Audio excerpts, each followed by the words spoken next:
سب سے پہلی وجہ ہمارا بے نمازی ہونا، سب سے پہلی وجہ نماز ہم نہیں پڑھتے۔ 11ویں کا نام ہو تو 10 من کی بریانی تیار ہے، میلاد کی بات ہو 50 من پکانے کے لیے ہم تیار ہیں، جلوس کی بات ہو آہا جلوس سے اچھا تو منورنجن کا کوئی سادھن نہیں ہے اس وقت ہمارے پاس، کیونکہ ڈی جے ہم نکالیں گے، تھرکیں گے، ہم ناچیں گے، ہم پیر تو ہمارے تھرکنا چاہیے، یہی تو تعلیم ہے۔ عرس ہوگا ابھی، کس کا عرس ہوگا آپ کے یہاں؟ حضرت سلطان حیدر علی کے پیر و مرشد۔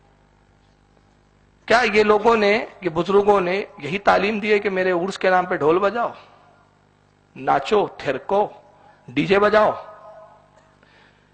کیا بزرگ اسے ہی کہتے جو ناچتا ہے، تھرکتا ہے، گاتا ہے؟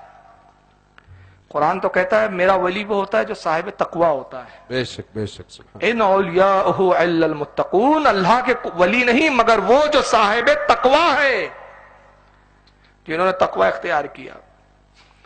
لیکن ہم نے ولیوں کا کیا سمجھ رکھا ہے؟ ولیوں کے لیے صرف قوالی، نواز قوالی سنتے تھے، ارے ہاں یار غریب نواز سنتے تھے، تو پہلے میرے بھائی یہ بھی تو ذرا بتا دے کہ وہ کس چیز کے ساتھ سنتے تھے، کون کون سے موسیقی کے آلات ہوتے تھے، کون کون سی مزامیر کے آلات ہوتے تھے، کون سے ڈھول، کون سے طبلے۔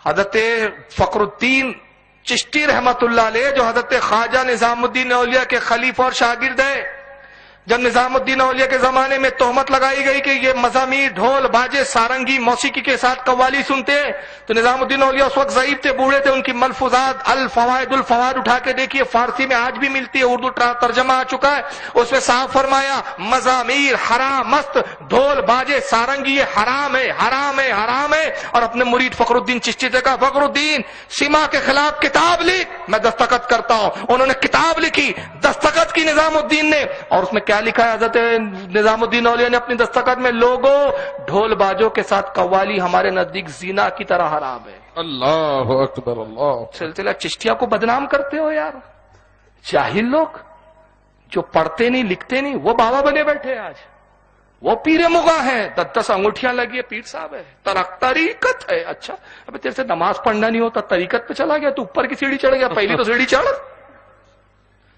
پہلی سیڑھی تو چڑھانی ہے، دوسری سیڑھی پہ عورتوں سے پیر دبا رہا ہے، طریقت، عورتوں سے بے پردہ مل رہا ہے، طریقت، نماز کیوں نہیں پڑھتا؟ قوالی سنے گا، طریقت، رقص کرے گا، طریقت، ناچے گا، طریقت، کیوں صاحب؟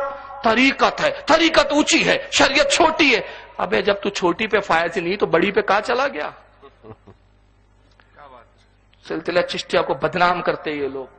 میں چشتی ہوں خدا کی قسم، میں آج تحدیث نعمت پہ کہہ رہا ہوں، سلسلہ چشتیہ سے بیعت بھی ہو، سلسلہ چشتیہ میں خلافت بھی ہے، مرید کرتا نہیں ہوں میں، سبحان اللہ سبحان اللہ۔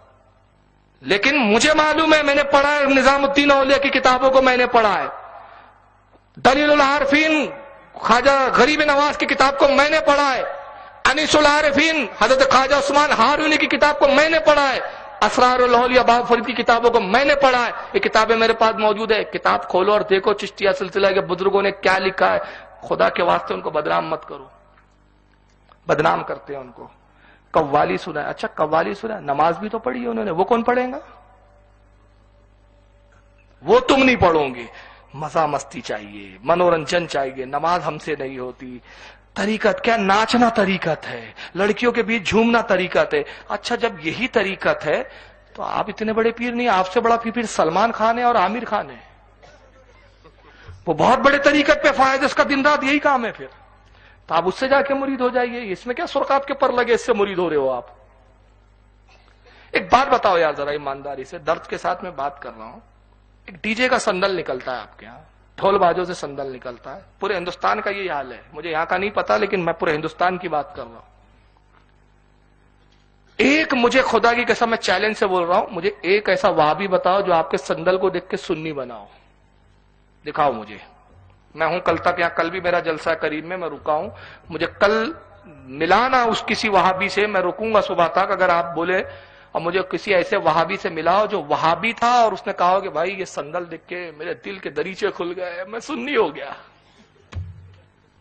مگر خدا کی قسم میں آپ کے شہر میں ایسے 50 وہابی دکھا دوں گا جو سنی تھے اور یہ ڈی جے کو دیکھ کر وہابی بنے۔ تو تم جس کو سنیت بول رہے ہو اس نے تو تمہارے لوگوں کو بدعقیدہ بنا دیا۔ قیامت کے دن یہ اللہ کا ولی جس کا عرس منا کے تم ڈھول بجاؤں گے، قیامت میں گریبان پکڑ کے پوچھیں گا کہ میں تبلیغ دین کے لیے آیا تھا، میں اسلام پھیلانے کے لیے آیا تھا، اور تو نے میرے نام پر ڈھول بجا کے اسلام سے ہٹایا ہے، مجھے جواب دے اس کا۔ اللہ اکبر، کیا جواب دوں گے؟ میری مستی تھی اس لیے ڈھول بجا رہا تھا، میرے لیے مسا آتا تھا اس لیے ڈھول بجا رہا تھا۔ سنیت کو بدنام کر کے رکھے ہو، تکلیف ایسے جاہل سنیوں سے ہمیں تکلیف ہوتی ہے، لیکن میں ٹنکی کی چوٹ پہ بولتا ہوں، مجھے پرواہ نہیں کہ کوئی نظر آئے، یہ ممبر کا تقاضا ہے، حق بولو، حق چاہے کڑوا ہو یا کیسا ہی ہو، حق بولو۔ امام حسین نے یزید سے کیوں لڑا بھائی؟ یہی تو پرابلم تھا، یزید کا ڈھول بجاتا تھا، موسیقی کا رنگیلا شیدائی تھا۔ امام نے کہا سر دوں گا، گردن دوں گا، مگر ایک ڈھول بجانے والے کے ہاتھ میں ہاتھ نہیں دوں گا۔ جس امام نے اس کو دنیا کا بادشاہ نہ مانا، تم دین کا بادشاہ